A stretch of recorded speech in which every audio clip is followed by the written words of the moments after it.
Hello, world, and welcome to We the People, an American pod show, the coolest pod show on the planet. Tonight, I have Bob Ferguson here, who is a author and a veteran. Thank you for your service, sir. It was my distinct privilege. There we go. I like it. So let's get into this. Let's do this. Tell us a little bit about yourself, Bob.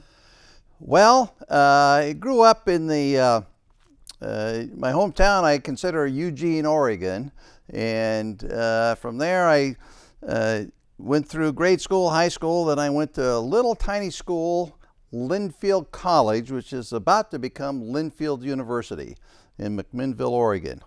And from there, back in those days, I graduated in '65, and in 1965, if you weren't in school or you weren't married, you were going to be drafted.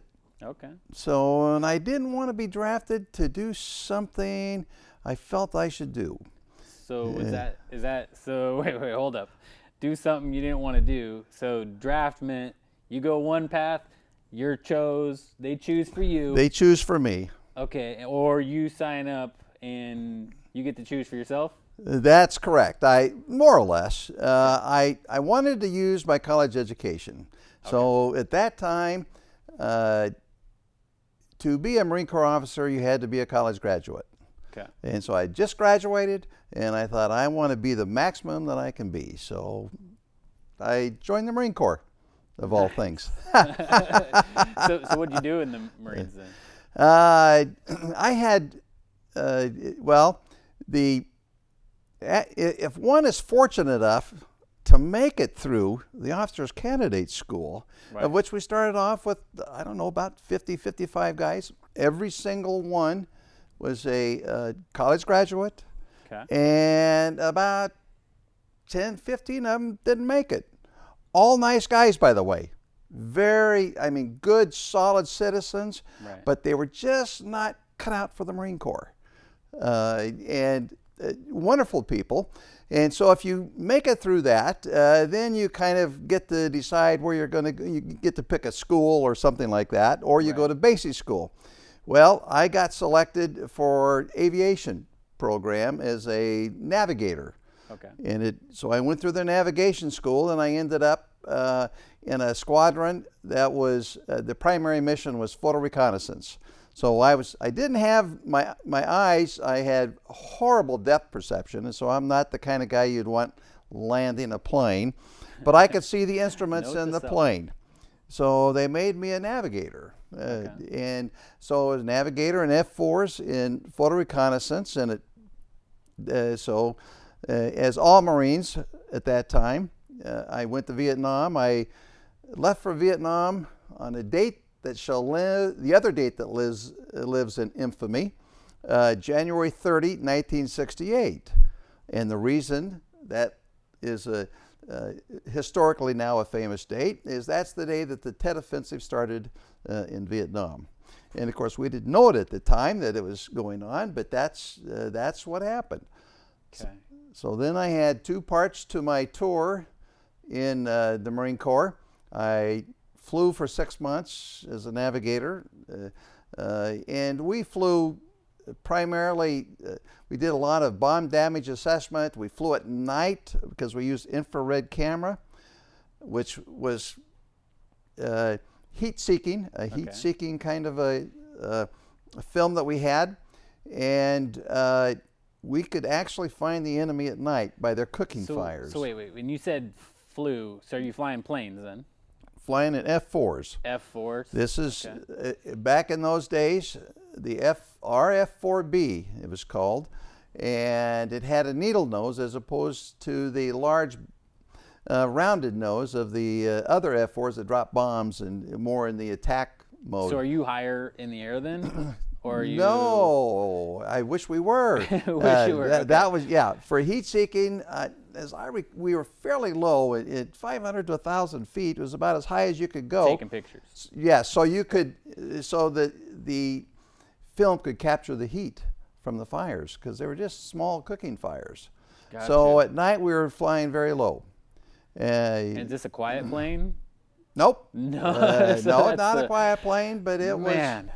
No, it was. It was. It's an interesting. At the time, I thought, boy, this is great. I'm going to be in the air wing. I'm going to be above all the shooting. Right. Our OCS class had a reunion a few years back, and interestingly enough, we had only lost 10 men out of that OCS class, out of the group that had graduated, and OCS. Officers Candidate School, yeah. Correct. Oh, yeah, Officers Candidate School. And it was about 5 of those people, as it turned out, and there was only a half a dozen, no more than 15 out of the whole company that went into aviation at that time, out of 250 men. So 15 of us went into aviation. 5 of us were killed in action. Oh. So all of a sudden, this I thought was going to be a very safe tour turned out to be less than safe, so to speak. Right. But I've come to think of that as more the timing, because everybody else went to Vietnam immediately after they went to basic school, and then they went to Vietnam, which would have been about 66. Okay. It heated up in 68, and that's when we lost those fellows who were in aviation. And they weren't in photo reconnaissance. We lost 1 or 2 in photo reconnaissance, but the others were all in fighter wings or some other. So talk to us about that transition, right? Coming from like America, heading to Vietnam. How does that look? I mean, like, is there a lot of people? Like, are you going through a training before you head to Vietnam, or is it just like shoving people on buses? Like, talk to us. It doesn't matter how much training you've had. When you're in a war zone, it's on-the-job training. Right. Nothing is exactly as you practiced. Correct. And we all flew over in commercial airliners, but the biggest thing that you notice getting off the plane and getting the first day you come into Vietnam, we landed at Da Nang, at the Da Nang Air Base. There's a long line of kids, and some of them had wet feet. They spent the night in the field. Kids as in like I call them kids because they were kids. They were 18, 19. Kids, our troops our going troops. back home. We're Okay. getting off the plane. They're going to fill it up and go back to the world, as we used to call it. Okay. And some of them still had, a few of them still had wet feet, and they had bins, kind of like dumpsters, I guess you might say. They'd be putting their weapons in that, and then they'd get on the plane just like So that. that's the amnesty program, is throw it in the dumpster? Yeah, well, that's throw it in the bin? They didn't have time to check them in. They had to be at the airport at that time, and their company needed them in the field, so they didn't leave until that day, many of them. And the biggest thing, and it's something that no one can ever forget, the blank stares of their eyes, those eyes. And I thought, wow, man, and I can see that they've spent some time in the bush, and I thought, am I glad I'm going to the air wing? That was my So my you could thought. almost, you can only imagine, right? Because you're seeing, like you said, and there's stairs. So the stairs are looking at you, and you're intaking all this data from these people who've just experienced something. You don't know what. You I can only have no idea what, but they looked like they looked like they had the life sucked right out of them, and they were so thankful to be getting on that plane, to have survived, and it looked like that they couldn't quite believe that what they'd just done happened. it. Well, yes, this was, and it was it was frightening to me, but of course I thought, it's not going to happen to me. I'm in the air wing. I'm in the air wing. Yeah. Right, Yeah. which is, I mean, as the picture has been painted to all of us through video or what I call, the Hollywood soldier style. Right. Is it the helicopters and everything in the air is getting blasted. That's how it's painted to us who maybe didn't experience it. Pretty much true. Pretty much true. That's what it was. I mean, but to be fair, trying to shoot a jet down with small arms, it's like trying to hit a fly with a BB gun. So you guys were like, get in, take the pictures, and get out. That was our baby. Okay, so not exactly, shock because and awe. we were in photo reconnaissance. One of our missions was we would fly every day over everybody's heard about the DMZ, the demilitarized zone. We would fly over the DMZ to see if the enemy was coming across the DMZ. Now, those kind of films were like with your Instamatic. We would fly low and slow, and we would have a grid mapped out. We'd fly this way and then come back on another line and another line. So the secret for us was to play a little game. If you flew each line, well, now they can take aim at you and they can figure out where you're going to be. Yeah. So our game was to do this line, then to do this line, then come back on that line and come back on that line. So we're always playing a bit of a game. Yeah. The Russians, and I think it's important that people understand the weapons. The Russians at that time were putting their missiles right on the DMZ. Their anti-aircraft missiles on the DMZ, SAM missiles, surface-to-air missiles, which would shoot down our aircraft, particularly those going low and slow, flying over a line. Gotcha. We don't know, out of those kids that we lost, we don't know, they just flew off and didn't come back. So we don't know for certain what shot them down, but there's no question about it. Some of them probably were shot down by surface-to-air missiles supplied by the Russians. Right. So at that time, Russia was supplying Vietnam then? They were supplying the North Vietnam, yes, Okay. with every manner of weapon and the surface-to-air missiles. And they supplied them with what our troops were just then getting, the much ballyhooed M16, which when you're slinging it around in mud, it was not a great weapon for that. The Russians supplied, and the Chinese supplied a weapon called the AK-47. Right. It was a loose, famous guy. Yes, it looked. You think, is that thing going to shoot? The ones I saw, of course, we had captured. Wow, they never jammed. They were. That's what they say. Yeah. Exactly. Yeah. So it was. If we'd have had ammunition for them, we'd have used them. We would have put them to Some work. of our kids would have used them. Yeah. Sure. Put them to work. Because they were so utilitarian. They were, they were old weapons. They were loose fitting. So a little bit of mud or debris and something didn't even affect it. Didn't seem to affect it. No. No. It's interesting. Yeah. It seems like there's some knowledge there. There's some technology. Well, it's reverse technology. Right. It was good. Like, it was how do we good. make this thing practical? But isn't it? It's also, I would imagine, is it also a weapon though that has some misfires? Like if you drop that it, we don't know. You drop it and things going off. That we don't know. Yeah. I never got that familiar with it myself. Yeah. Okay. But the other part of my tour in Vietnam, I flew for 6 months, and in the Marine Corps, you are a ground officer first. Okay. And so then I was made what's called a forward air controller. Okay. My job was to go out with the ground troops, and when we would come under attack, then our job, and I had a team of 4 or 5 guys. You're supposed to have 5, but casualties and so forth. Right. We had 4, then 3, and but our job was to find the enemy, locate the enemy, and then call in an airstrike in support of the ground troops. So how was that?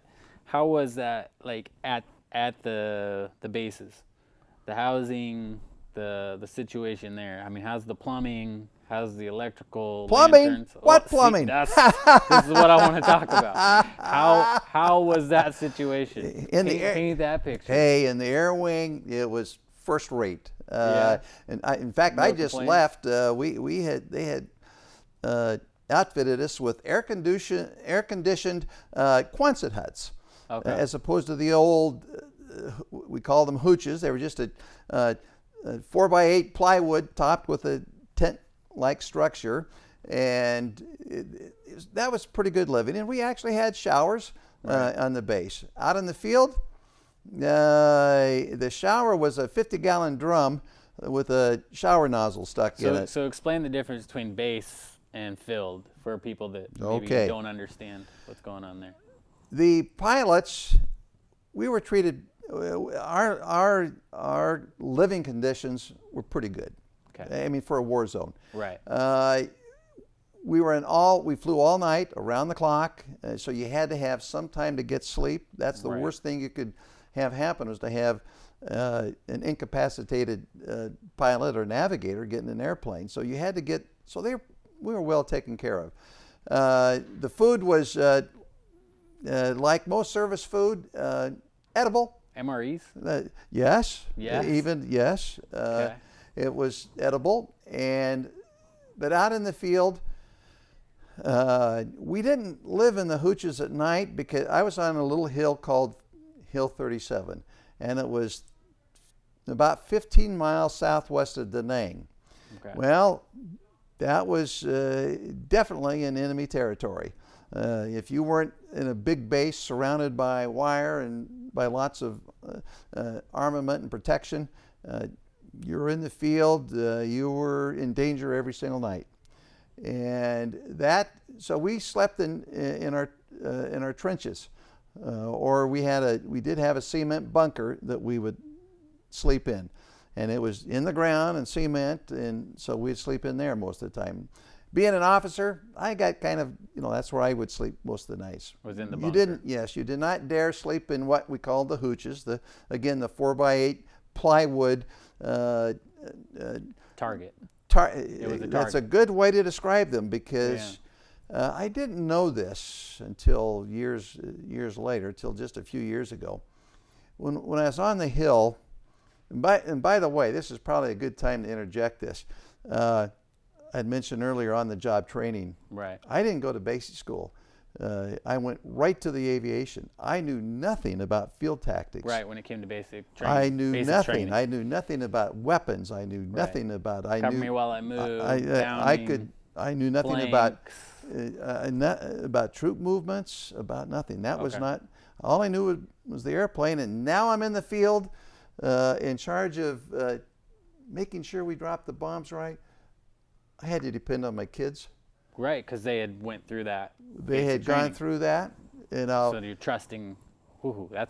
I'll give you my first. As an officer, a Marine Corps officer, your integrity is everything. For sure.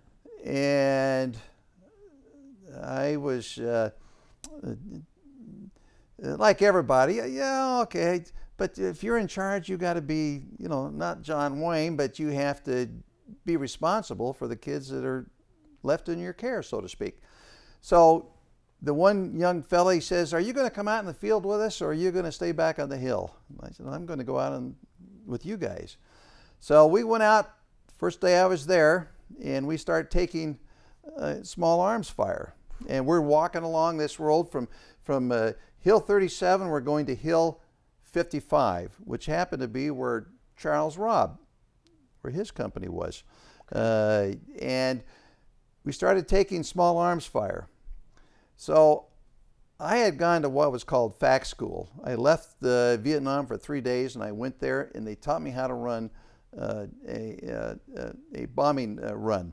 And so I thought, okay, I know how to do it. And one of the things that they taught us in the FAC school, they gave us about a 1 by 1 square foot of fluorescent nylon, and they said you stand out where the plane above you can see you, and you put that on your helmet so they can see you, and then they can make their bombing run. Well, the idea was to set your planes up on a racetrack pattern around you So they would drop their bombs, napalm or Whatever it be. whatever they had available. So they weren't dropping them close to you. So you didn't want them to come over the top of you and try and drop them. So in a sense, leaving you in the middle. No, we would be on the outside. on the outside of the one racetrack. Yes, they would Okay. come over and then they would go in and. Gotcha. So we're here. The plane comes like this. They drop their bombs here and they come up. Is that good? And so forth. That's Gotcha. kind of how. So I had my crew there and I said, okay, whatever the young man's name was, I said, take this piece of cloth and put it on your helmet and stand out there on the road. Yeah. He looked at me and he says, with all due respect, sir, is that what they taught you in fact school? I said, yes, it is what they taught me in fact school. I said, that's probably a bad idea, isn't it? And he said, yes, it is. I said, well, how are the planes going to know where we are? He says, we're on the road. They can see us and they can see our tanks. He says, why don't you, he says, get down here in the trench and just hide and watch and we'll show you how it's run. Mm-hmm. So I learned from my kids. Right. And if you're a Marine Corps officer, and this is one of the things that you kind of have to earn their respect, and you know you've earned it when they start calling you skipper instead of sir. So he says, pardon me, sir. Right. Is that what they taught you in fact school? Yeah, yes, a bad idea. I get down. And he says, after we drop some napalm, and the napalm be a horrible, horrible thing to have happen to you. I tell you that because we were, I don't know how, maybe 200 yards away, 2 football fields, maybe 3. We could feel the heat from that napalm in the trenches. And you're a couple football fields away. Yes, we're a couple football fields away. And after it was all over, we had What's the sound of it? You don't. You don't hear that sound so much as the jet. You hear the jet fire. comes in. Yes, it's a big kwomp. So you hear the jet, right? You hear they could. Are they blades? And I will no. These were jets. So jets. And I will say this: those kids were so accurate with their bombing runs. I mean, wow! It was just amazing. Yeah. And they would come down so low. I'm thinking, wow. Don't get so low. Right. But they were so good at it. And they would lay that napalm out, and it would just take out the whole tree line. And this is years ago. So, yes. I mean, imagine today. It was all due to, in my estimation, it was all due to the pilot skill and courage of those young kids. Yes. Right. That's my, yes. Yeah. And after I listened to the kids, and he says, what'd you think of that bombing run, Skipper? Yeah. I thought you did a good job. Right, you nailed it. They did, and it was but on the job, it doesn't get any more on the job than that. Can you smell it? Oh yes. So you could smell the. Oh yes. The napalm. Oh yes, the napalm. It's a diesel. It smells like burning diesel. Yeah. Kind of a thing. Well, yeah, it's like. And yeah, that's something that. You hear guys have the flashbacks, and every once in a while I'm following a big old semi. I think, gee, reminiscent. Like smells like napalm. Has a little bit of it. Yeah. But that was my. That's what we did on the ground, and it was and I just learned. That was my first day, and I just learned from there to trust the kids. And so then, from then on, you understood sleeping in the bunker. You were like, no more sheds. Well, nobody told you that you couldn't sleep. The bunkers were a lot. Yeah. No, the hooches were a lot more comfortable because you had kind of a, little semi rack with an air mattress and so forth. But one of the things I was going to mention earlier, I didn't realize it. I thought maybe it's my imagination all these years. You know how when you think back, you have a tendency to maybe glamorize something more than it was, or focus on one particular area more than you should. Yeah. It seemed to me that we got mortared every single night. Well, I met a young man who lived in San Diego. Well, young, I mean, he's he was young when I knew him Right. Right. back in Vietnam. But I asked him, I said, I recollect that we got mortared just about every night. He says, yes, it was every night. So he concurred what I had always thought, and I thought maybe that was an old person's figment of his imagination, but he confirmed that it was every night. And he had he put up for a time a website called Hill 37. And so he and I were on the same hill together. I didn't know him. As a Ford air controller, we just got attached here and there, and whenever the unit was going out, we went with them. So if the mortars, but like when the mortars are coming in, yes, at night. You know, at night. Sometimes you guys would be flying at night. This is later, right? Oh, later. Okay. You got into flying, right? No, I flew for 6 months. Okay. And then I was made a ground pounder. Gotcha. So I was done with flying.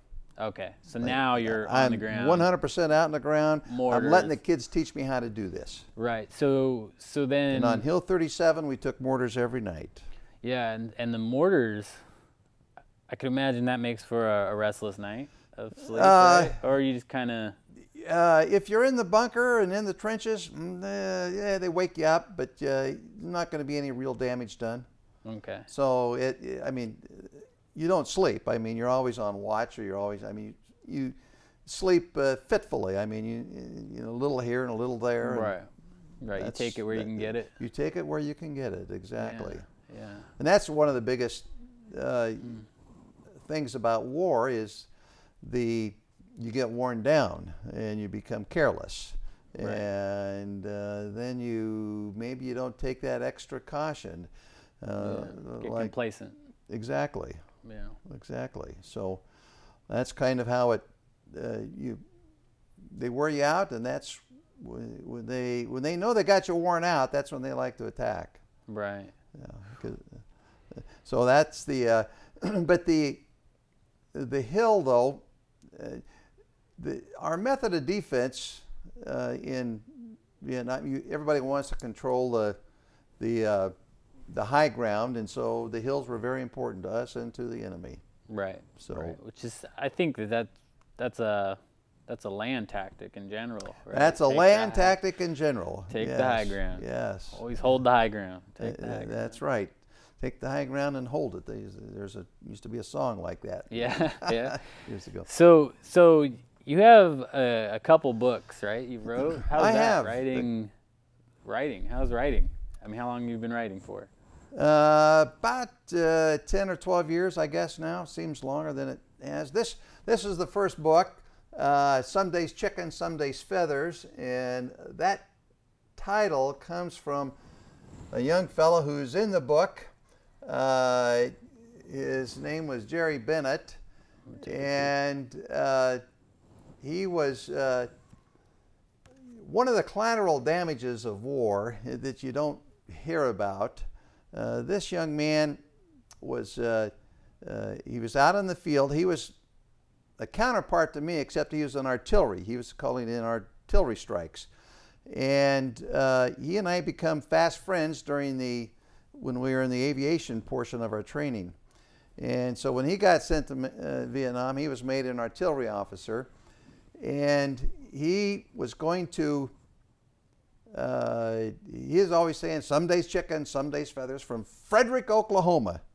I mean, aren't we all from Frederick, Oklahoma? The interesting thing about it, he told me back in OCS that he says, well, it's a little town of about 3,000. Well, we went and visited that little town a few years ago. It's still 3,000 or maybe less. Still to this day. Frederick, Oklahoma. But he had the ethos of the Marines. As an artillery officer, he checked into his hill that he was on, and it was on the job training, just like I explained mine was. Right. So now he's been there 6 months, and he's going to go to Hawaii on his R&R. He's going to get married, of all things. R&R. R&R, rest and recreation. You got. As I recall, it was 10 or 11 days, something like that. And he was going to go to Hawaii and get married. Makes sense. Go to Hawaii. Exactly. His true love was waiting there for him. And how he got to meet this young lady and my wife had been flight attendants with United Airlines. And while we were in flight training at Pensacola, United Airlines went on strike, so they came out to see the boys. And he and I were living together off base, and they fell madly in love. My wife and I got engaged, and so he's going to go to Hawaii to marry this young lady that he met during our training. It's a storybook. It's a story. So you captured that story here? That's captured in that book, and he's going to stay to make sure his replacement for his R&R doesn't go through the same on-the-job training that he did. Oh. And of course, they're mortared that night, and he's killed in action. So I had to, and he was always saying, some days chicken, some days feather, so I had to name it after him. The young lady whom he was going to marry, she didn't get married till she was almost 50 years old. Just so much in love with him. And that's one of the collateral damages of war that you don't hear a thing about. But this book it's written for those kids. It actually starts with my earliest recollections when I'm a young whippersnapper over in Bend, Oregon, where we lived for a time. And then when I come home from Vietnam after spending about a year in the hospital due to some injuries I incurred in Vietnam. And it was meant to honor my parents, but what has become most popular about the book has been only about half the book is about Vietnam, and that's what people have gravitated towards these days, is the Vietnam part. Yeah, the story that happens there. Right. Yeah, we have another individual who's going to be coming on to a friend of mine, Patrick, and he's going to be talking about getting drafted. So he went through that. Well, God bless him. Yeah. God bless him. I'll tell you. He said it was I can't wait to have him share his story too, because he said it was really interesting. The part that I did capture, I don't want to spoiler alert too much, right? Was he talked about, like, here he is with all of his friends and family, and because he's getting drafted, and so he's doing something he doesn't want to do in the first place. Right. But now here he goes, he does it, and then he comes back, and all those same people are like now against him. And he was like, he said it was just you can't really explain it. You just had to have experienced it. That is, I'm writing a third book. Yeah. And I call it Shut Up and Take Notes. Right. It's my turn to talk about Vietnam. Yeah. I was reading this book, it was a poetry reading or a writer's reading. Mm-hmm. They're gentle people. They love other writers. Right. And so the impetus for this book, and I started my little talk at this coffee shop where gathered poets and writers. And I began by saying the impetus for my book was because my grandson asked me, "Grandpa, why'd you lose the Vietnam War?" Oh. And I said, "Brent, where did you get that?" Yeah. He said, "My teacher told me." And I said, "Well, Brenty, where did your teacher get such an idea?" He says, "My teacher read it in a book." Somebody is writing my story, and it's not me. So that's why I wrote this. And in this, I talk about one of those nights on Hill 37, where we were. We had intel that the Viet Cong and the North Vietnamese Army were going to infiltrate that village, and their method of getting villages to feed them was they would go into a village and they would kill the oldest person. They ruled, the chief of the village was usually the oldest person. Okay. And if the chief didn't capitulate, boom, he's gone. Or worse yet, they'd bring in his grandson. Yes, his grandson. Right. And they would threaten to kill that grandson. Well, this particular night, they all came within our combat wire. Now, we had kind of a concertina wire around the hill, and then we extended out further, almost to the village, less degree of safety, if you will. But that night we let them all come right next to our combat wire, and we still had units out protecting their village. Well, we got attacked. We got attacked that night, and I'm in the bunker, and I'll never forget it. On the job training, this big old Southern boy, he says, "I got the 50," and he says, He taps me on the 50 arm. cal. Yeah, 50 caliber you come machine gun. You come with me. Sure. Right. I don't know anything about 50 caliber machine guns. And he says, "I want you to feed in the ammo." I said, "I don't know how to do this." So we climb up this thing, and he says, just feed it in nice and slow. I mean, he acts like it's a day at the office. And he is so good with that 50 caliber. And it has pegs in it, so you can't shoot your own troops or the local village. And so he is just laying waste to the... meaning as you can't drop too low. You can't drop too low and shoot your own people. Preset. Exactly. You have it preset, so that way it's combing the higher Exactly. I mean, this kid knows what he's doing. And I'm just trying to keep the ammunition going in nice and slow like he wanted. Is it pretty heavy? Pretty heavy ammo? Yes, it is. It's very heavy. 50 cal, right? The 50 caliber was about, you put your thumb and fourth finger together, it's almost that big. Never shot one before? No, I don't want to hurt myself. Had you ever even seen the rounds before? I had seen the rounds, but I had no idea how to feed it. What I was supposed to do. Right. He showed me how. Because they're belt fed. They're belt fed, and we needed everybody else someplace else. And he didn't know he was talking to an officer. Right. That knew nothing about how to work this thing. He probably didn't care even at that point. But hey, we're in the midst of it. I don't care whatever I can do because we're being attacked. And did you find that like rank was sometimes like that? Like rank was there, but it kind of speaks for itself. When somebody knows what the hell's going on, it's kind of like, hey, that fucker knows what's going on. He knows what's going on, and what do you want me to do for you, son? Exactly. Yeah. Like let me. Oh, you're gonna get us home? Let's get home. That 50 caliber, I could see that it was winning the day. We had tracers, and then these flares, kind of an orange pinkish glow, and we could see that we were winning the day. Right. And that 50 caliber, and it didn't occur to me till afterwards that we're up 30 feet in the air, and they have mortars, and they can see exactly where we are. But he was so good, and he just acted like it was nothing. He didn't go over here, they didn't bump it up, go over here. Right. And he actually, in my opinion, he and the kids who were out there in the field kind of won the day, and we drove them back, and the villagers, but they had all of their belongings. But after that, the idea was that our drafted friend came home, and people thought, "What were you doing there?" Yeah. We knew while we were there.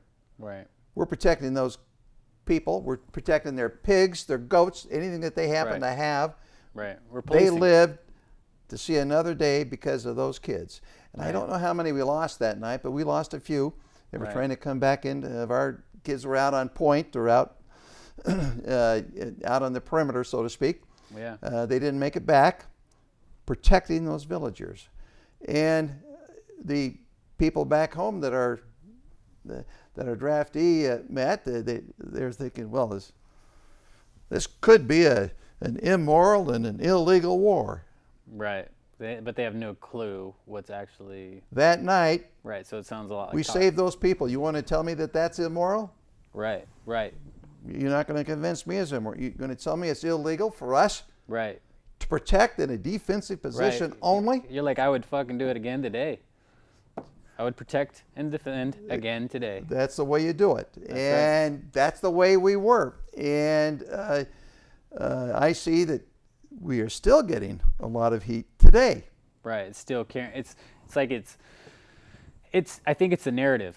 I think it's a narrative that was potentially put out into society, and whether it be for benefit to have a movie, to tell a story, to whatever it might be, whatever the benefit might have been at that time, I don't think that it was a service that was coming to our people as a whole. I think it was misinterpreted, and this is just my thought by looking at it, right? Because I wasn't there. I didn't get to experience any of it on either side, whether I was here, doing whatever the hell I'm doing, picking my nose, freaking riding my skateboard, whatever the hell it might be, hanging out with my grandparents at Christmas, whatever. I wasn't able to do that at that time. Right. Because I wasn't even around. I wasn't on planet yet. Yeah.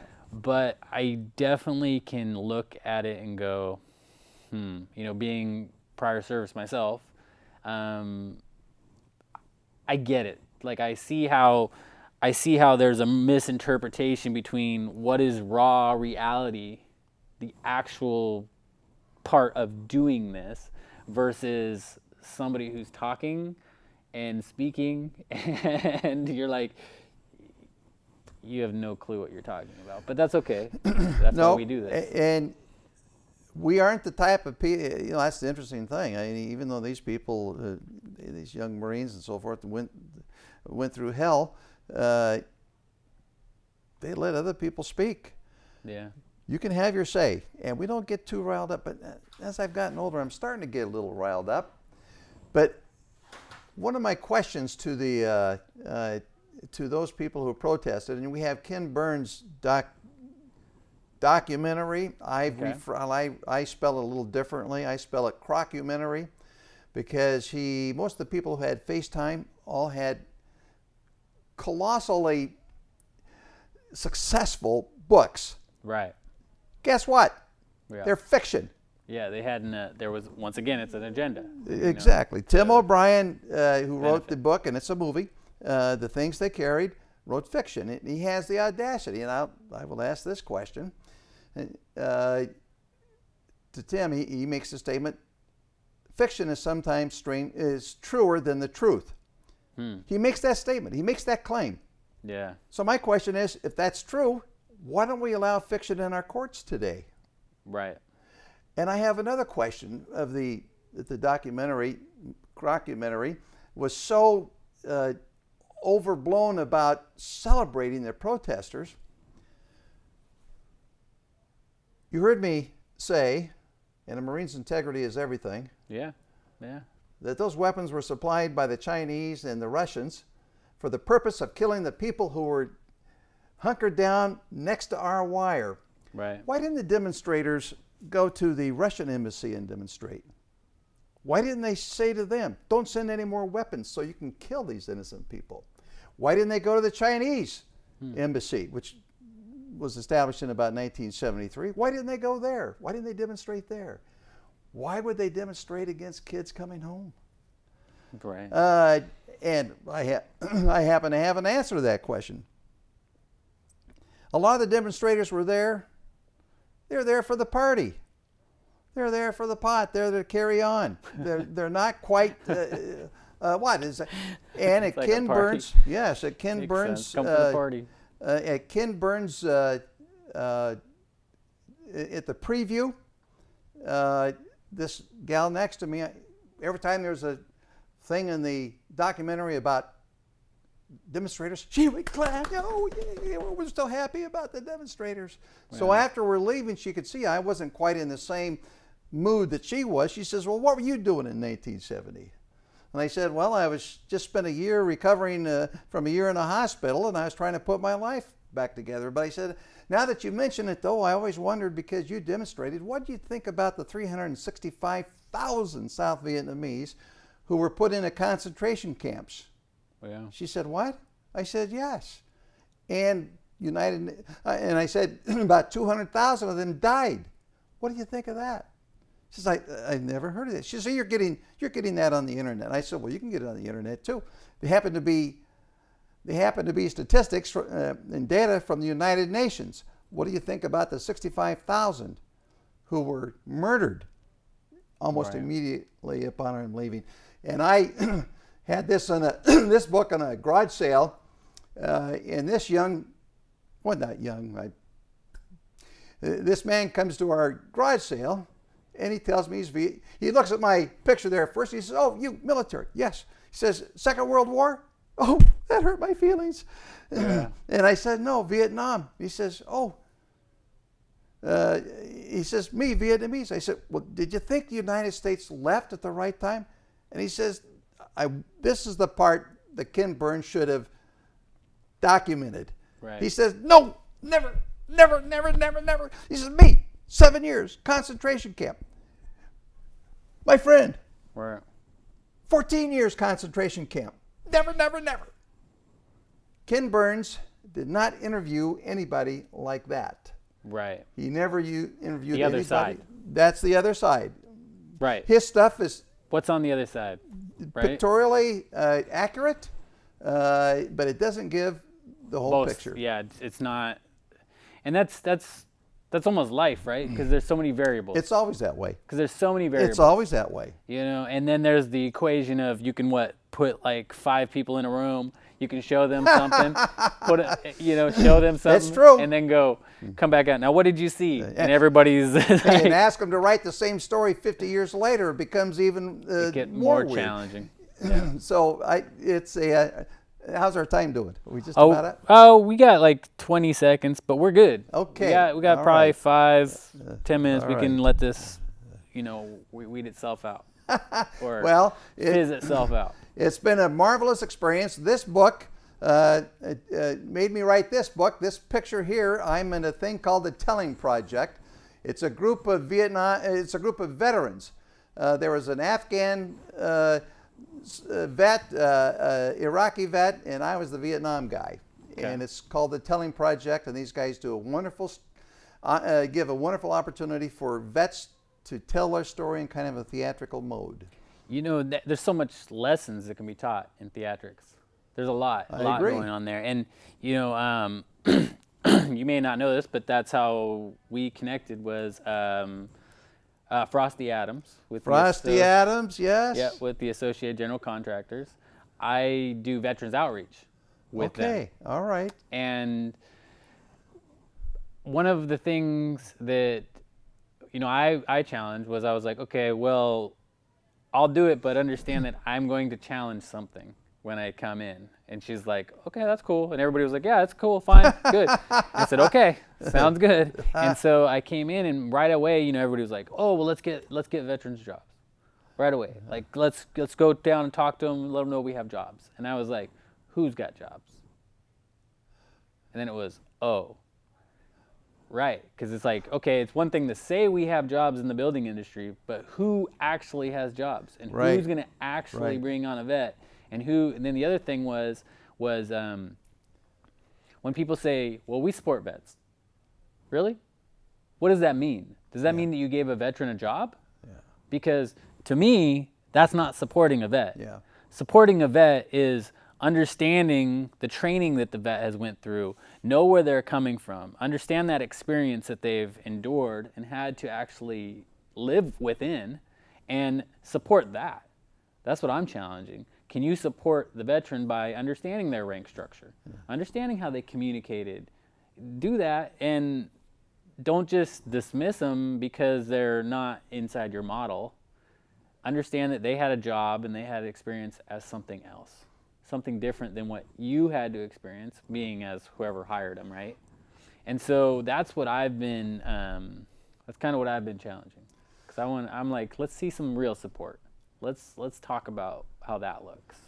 Well, these kids, I mean, the kids that I was with and the kids I was in the hospital with, I can't think of anybody I'd rather hire. I mean, they're going to take a little training. Yeah. They're a little headstrong. That's why they're soldiers. That's right. That's the way you want them to be. That's right. I don't want, Yeah, you don't want them soft. Exactly. You're right. They got a little grit in them. It's Gonna be rough. They're gonna push you back. And That's okay. I mean, like the kid that, what, you're not going to stand out there on the road with that fluorescent piece of cloth on your head? Yeah, you first, Lieutenant. That's right. I'll follow you, sir.